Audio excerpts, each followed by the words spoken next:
Shalom, selamat pagi Bapak Ibu jemaat yang dikasihi Tuhan. Apa kabar semuanya Bapak Ibu? Kiranya kita semua dalam keadaan yang sehat, tetap bersukacita, bersemangat untuk menjalani hari-hari kita bersama dengan Tuhan Yesus Kristus. Mari Bapak Ibu, kita akan merenungkan firman Tuhan dalam GKK Menyapa pada pagi hari ini. Sebelumnya kita berdoa. Tuhan Yesus, terima kasih untuk kebaikan-Mu yang terus kami rasakan hingga saat ini. Pagi hari ini Tuhan, kami bersyukur kami dapat bangun dengan tubuh yang sehat, menghirup udara segar. Kami percaya itu semua karena kebaikan Tuhan bagi kami. Sebentar ya Tuhan, kami mau merenungkan firman-Mu. Tuhan Yesus, tolong kami. Amin. Ya, Bapak Ibu, saudara-saudara yang dikasihi Tuhan, pembacaan firman Tuhan pada pagi hari ini terambil dari kitab Kejadian pasalnya yang ke-18 ayat 16 hingga ayatnya yang ke-33. Namun saya hanya akan membaca ayat 32. Demikian firman Tuhan. Katanya, "Janganlah kiranya Tuhan murka kalau aku berkata lagi sekali ini saja. Sekiranya 10 didapati di sana, firman-Nya, aku tidak akan memusnahkannya karena yang 10 itu."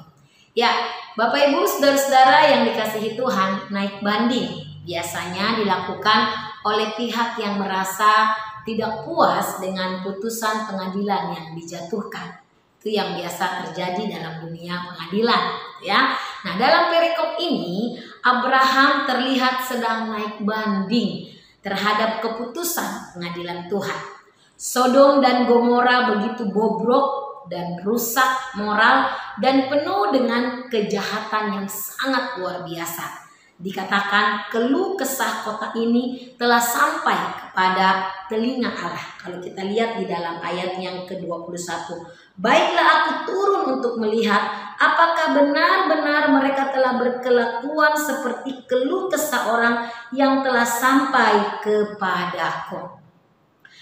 Namun Bapak Ibu saudara-saudara, kendati pun demikian, Abraham masih memanjatkan doa syafaat, doa permohonan kepada Allah terkait kota Sodom dan Gomora yang sangat bobrok ini. Abraham tahu bahwa Allah akan menghukum orang-orang Sodom.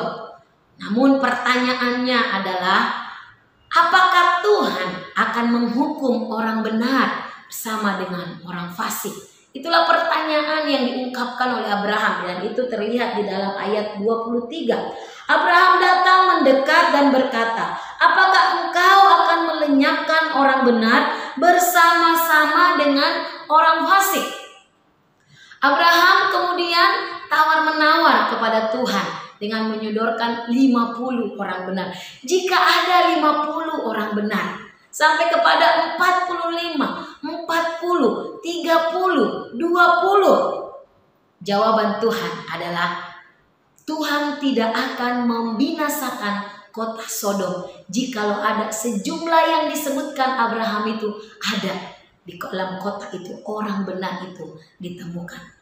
Namun kita melihat tawar-menawar itu berlangsung sampai batas 10 orang benar. Namun jawaban Tuhan tetap sama. Ini berarti Tuhan tidak menjumpai ada 10 orang benar di kota Sodom. Itulah sebabnya Tuhan menghukum kota penduduk Sodom.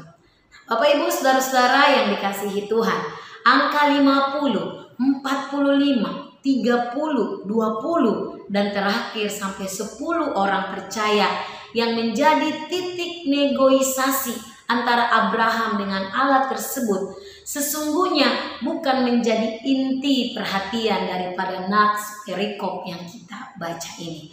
Akan tetapi fokus utama perikop ini adalah kesungguhan hati Abraham dalam mendoakan, dalam bersyafaat untuk penduduk Sodom Gomora sebagai bukti ketaatan dan kepercayaan terhadap janji Allah. Meskipun hasilnya tidak memuaskan, tetapi kita melihat melalui peristiwa ini Tuhan menunjukkan kuasa-Nya Dan melalui peristiwa ini, iman Abraham semakin bertumbuh dan semakin siap untuk melayani. Gimana Bapak Ibu dengan kita jemaat Tuhan saat ini? Sudahkah kita menjalankan tugas dan panggilan kita sebagai pendoa syafaat untuk banyak orang supaya mereka mengalami kasih Tuhan? Adakah hati kita memiliki belas kasihan kepada orang-orang yang tidak mengenal kasih Tuhan? Mari Bapak Ibu, seperti Abraham, hatinya tergerak dan dia mau mendoakan. Dia bawa orang-orang yang jahat itu di hadapan Tuhan dan dia berdoa untuk kota yang jahat itu.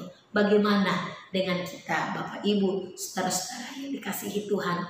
Setiap kita dipanggil untuk berdoa, menjadi pendoa syafaat untuk pekerjaan Tuhan, untuk orang-orang supaya mereka mengalami kasih Tuhan.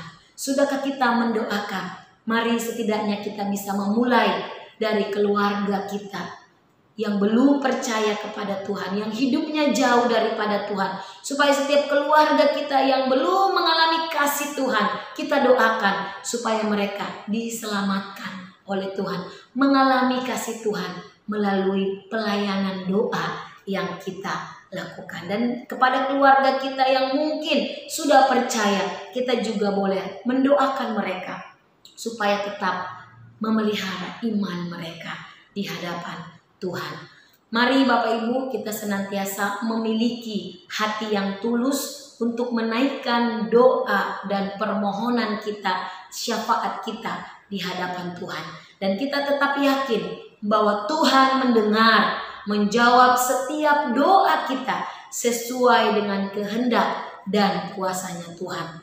Kita percaya yang terbaik menurut Tuhan itulah yang pasti terjadi. Marilah kita senantiasa bertekun di dalam doa kepada Tuhan. Kiranya firman Tuhan ini boleh mengingatkan kita dan meneguhkan iman kita. Kita berdoa. Bapa di dalam surga, kami berterima kasih ya Tuhan.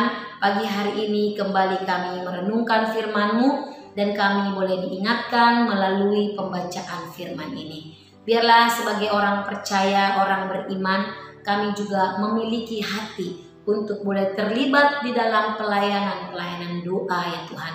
Mendoakan berbagai hal ya Tuhan, bahkan juga keluarga-keluarga kami, secara khusus yang belum percaya kepada Tuhan, yang belum mengalami kasih Tuhan. Biarlah kami terlibat di dalam layanan doa, mendoakan mereka dan juga mendoakan orang banyak Tuhan supaya mereka juga mengalami kasih-Mu. Terima kasih Tuhan Yesus, terima kasih. Di dalam nama-Mu Tuhan kami berdoa, kami mengucap syukur. Amin.